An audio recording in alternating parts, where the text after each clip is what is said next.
So here we are with the backdrop of the iconic Forth Bridge on the Firth of the Forth, and just beyond the Forth Bridge there you might be able to make out Cramond Island. So we're going to get across there tomorrow on the low tide, so it's about a mile the causeway once the tide's low to get across there and have a little look at this quirky little island off of Edinburgh. So here we are on a very early morning in Cramond village.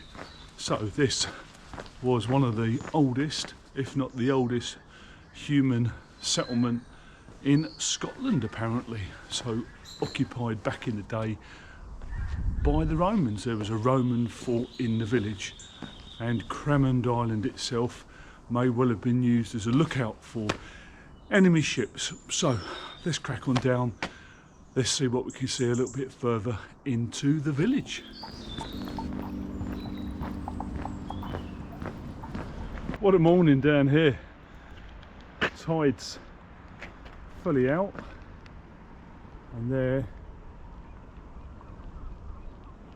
in the distance is Cramond Island, no less. So historically it was used as sheep grazing, and it had a farmstead till around about the 1930s. It was also known for its lucrative oyster beds, which were unfortunately destroyed over time by overfishing. So I think we'll mosey further out there, and one thing you don't want to do here is get caught out by the tide. Fabulous morning. So the giant dragon's teeth, or concrete pylons that you see here, were part of the anti-boat boom to stop approaching vessels during World War I, World War II. So we're having a steady old walk across this causeway of dragon's teeth up to Cramond Island itself. Oh, lovely out here. So the island, around about 7 to 8 hectares, about 3/4 of a mile long. So the walk out along the causeway here is roughly about 20 minutes, I guess. They pitch it down at a mile, so get a steady amble on, you get across here no problem at all, but don't want to be chasing yourself coming back. So about a mile to get across to the island. Oh, certainly nice to be up early and catching that bit of early sunrise.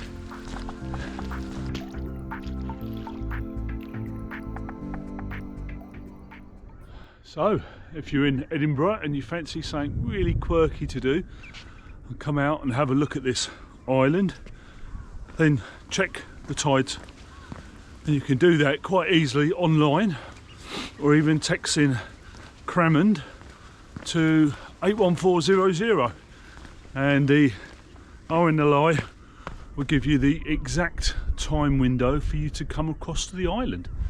So don't leave it to chance, and don't waste them good people's time coming out to get you. So let's get across to the island. So up ahead, what you may well see there is the housings for the gun emplacements that were installed around 1915 to protect against German submarines, in fact.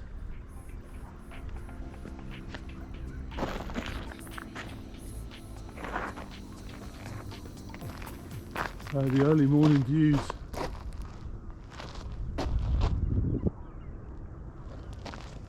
on Cramond Island.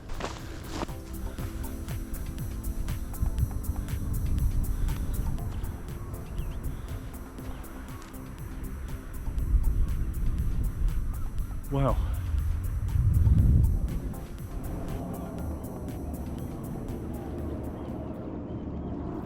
So the concrete pylons you see here, often referred to as the dragon's teeth, are 3 metres tall, but were actually only 2 metres in height during World War II.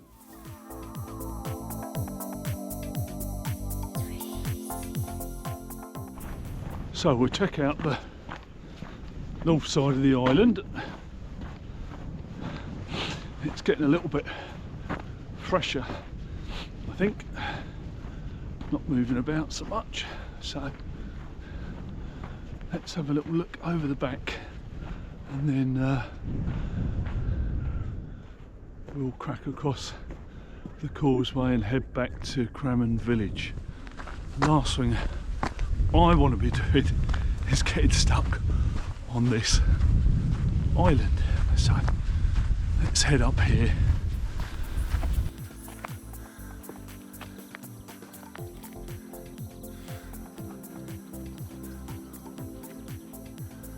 Fabulous.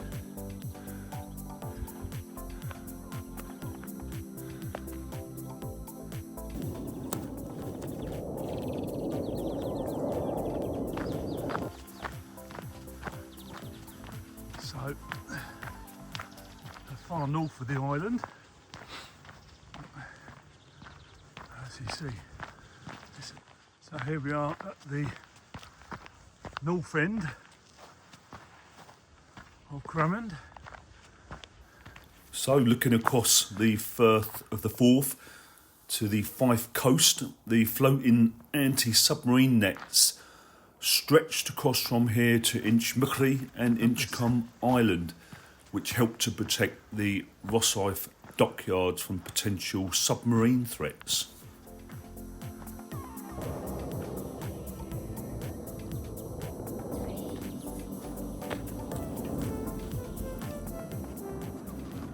So you can imagine visitors coming across to the island and then getting to this point and seeing that the dragon's teeth are all half submerged in water, and realising they're not going to get back.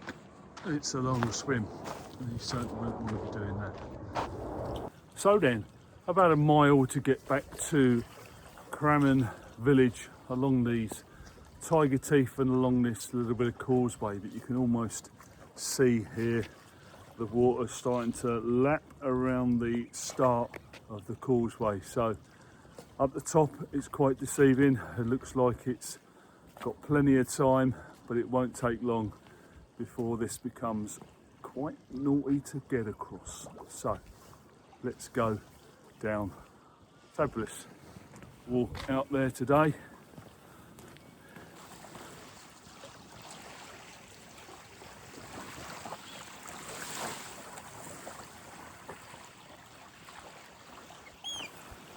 So we'll head back down to Cramond village at the end of this causeway and these tiger teeth. And Cramond village itself was, back in the day, a Roman fort, and no doubt this island would have been a lookout for the Romans, for the incoming ships, much as it was later in the 1930s and 40s with World War I and World War II, in fact, and the submarines. So that way, Cramond village, let's go. So there you go, the village up ahead. Really lovely early morning walk out there to Cramond Island. So should you go, absolutely, if you get opportunity and you're Edinburgh, check out this island. Make sure you check out the tide times first, give yourself a decent window of opportunity, and if you're going to go during the earlier months like today when it's a little bit fresh, then just be mindful on that causeway. It's super slippy. Just take your time, enjoy it, enjoy the views, and get up early morning, see that sunrise. Other things to do, of course, if you're over this way, is get yourself on the train and go across to North Queensferry, where you will get some iconic views of the Forth Bridge. So, fabulous Cramond Island, definitely worth a visit if you're over this way, really enjoyable. So all the best, take care, until next time, all the best.